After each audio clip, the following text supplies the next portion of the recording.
It is a clear, sunny morning in September as Oscar Goldman and Steve Austin drive out of Washington toward the airport. Has the press latched onto the story yet, Oscar? I don't know. Let's see what's on the air. And that's the latest on the situation in Europe. Now for the weather. Sunny and clear from Florida to Hatteras today and tomorrow. Winds gentle from the... Ladies and gentlemen, I've just been handed this bulletin. A converted Coast Guard cutter, the Coral Isle, engaged in marine research in the South Atlantic, was reported lost today in the Bermuda Triangle, notorious as the graveyard of ships and planes. Nothing is known of the circumstances under which the vessel sank. There was one survivor, but his condition is so grave that little hope is held out for his recovery. And now, back to the weather and sports. Well, they've got the story all right, what there is of it. Yeah, and I suppose we're going to get the usual load of devil theories and speculation about UFOs that always come up when anyone mentions the Bermuda Triangle. You gotta admit there's something mysterious about this one. The satellite weather pictures showed no clouds over that area in the past couple of days. The weather was perfect, so we know that the Coral Isle wasn't lost in the storm. Well, I'm hoping you'll come up with some answers when you get down to Norfolk and interview the one survivor. Has he said anything yet? Not really. He was picked up in a state of shock 200 miles off the coast by a Coast Guard cutter. He was babbling incoherently all the way back in the helicopter that took him off the cutter. Something about a sea monster. Sea monster? Funny how that story never seems to die. Yeah, there was a report just a few days ago by a couple of kids who claimed they saw one off the Florida coast. I can discount that one, but this man we picked up is a marine biologist, Dr. Niels Holgren. Holgren? I know him. He's a friend of mine. I know that, and that's why I'm sending you down there. Maybe you can get through to him and get a line on this underwater UFO. Later, in a room at the hospital in Norfolk. How's he doing, Doctor? Still in a deep comatose state, Colonel. Comes out of it periodically, but obviously hallucinating. Okay if I stay with him? Of course, I'll check in again in a little while.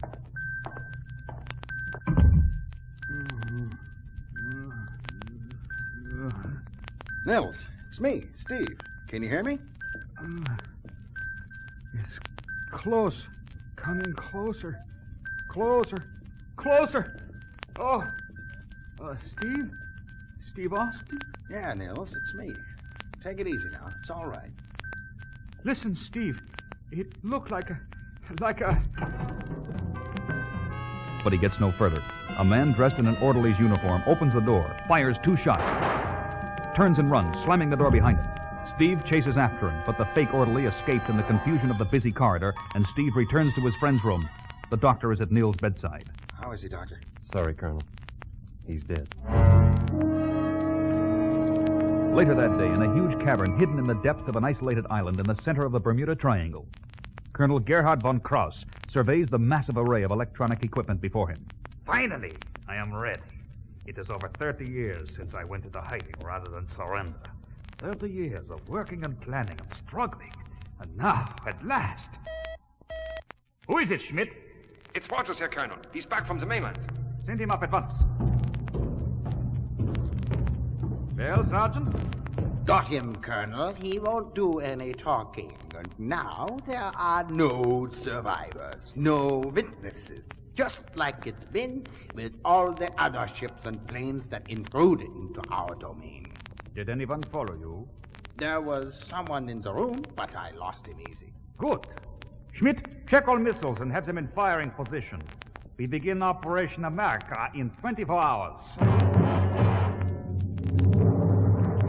Back in Norfolk, we find Steve and Oscar in the Commandant's office in the Navy Yard. I arranged for us to meet here with Captain Billings of Naval Intelligence, Steve, as soon as I got your call from the hospital. Took the first plane I could get.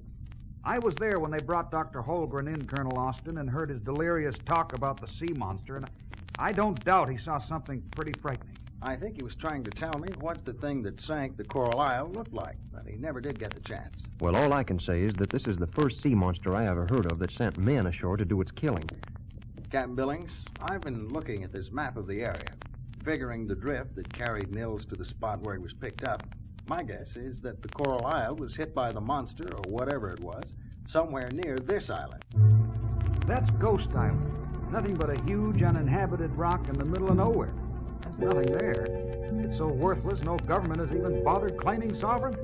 Just the same, I'd like to go have a look-see. Do you have any kind of armed ship in the area that might look like another research vessel?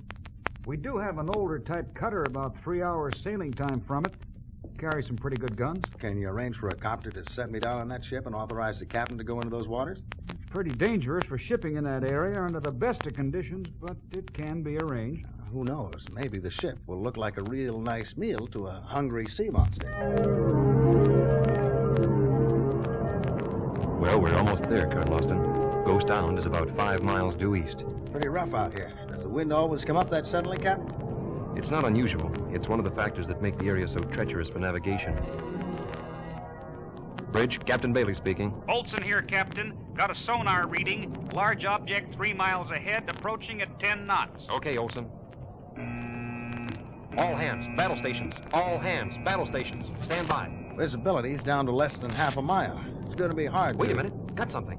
Where? 15 degrees to starboard. Good Lord. It's a sea monster.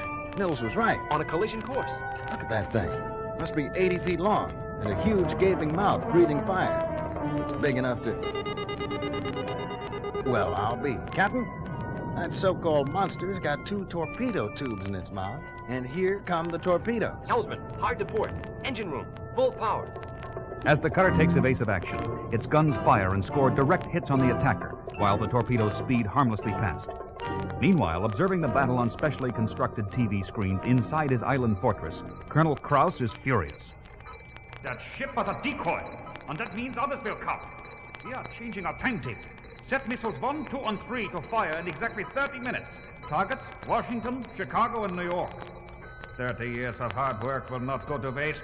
I will have the satisfaction of destroying their cities as our cities were destroyed in 1945. As you wish, Colonel. Having lost communication with the U-40, we must assume it has been lost or damaged beyond repair. Prepare the U-22 for immediate departure. All personnel are to board within 20 minutes. I will push the missile button myself, and then we will sail for our base off the Argentine coast. Preparations proceed at a furious pace and are almost completed when suddenly the alarm goes off. Look, it's 2 of our men from the U-40. It was a trap, Colonel. A trap. Yes, you fools, and you may have led them here. At that moment, Steve and a party of men from the cutter appear. You're so right, Colonel, and very considerate of them. Americans! Kill them! Kill them! But the element of surprise is on the side of Steve and the men from the cutter. The occupants of the fortress throw down their weapons and surrender. All but Colonel Krauss, who positions himself at the master console, activates the complex of missile controls and shouts over the speaker system. Don't move, anyone, or I push the self-destruct button. For God's sake, Colonel, we all be killed, and for what? All is lost. You are a coward, Schmidt. I will show you how to die like a true German officer. But first, I will launch the missiles that will destroy New York, Chicago, and Washington. With the lives of all hanging in the balance, he moves his hands toward the death-dealing controls. But in the second he looked down, Steve Austin, summoning up every ounce of power in his bionic legs, leaps a full 30 feet across the room, knocking the half-crazed colonel away from the controls and quickly aborts the missile launches. But the red light for the self-destruct remains on. Schmidt, quick. How do you turn this thing off? There is no way. It is different circuit, a different explosive, and irreversible. It will go out in 3 minutes. You fools! You are trapped like us! It's the quickest way out of here, Schmidt. Come, follow me. They run down a corridor to a concealed subterranean landing and jump into a couple of high-powered speedboats. Starting up the motors, they roar out into the ocean, just as the first of a devastating series of explosions goes off, killing Krauss and blowing Ghost Island completely out of the water.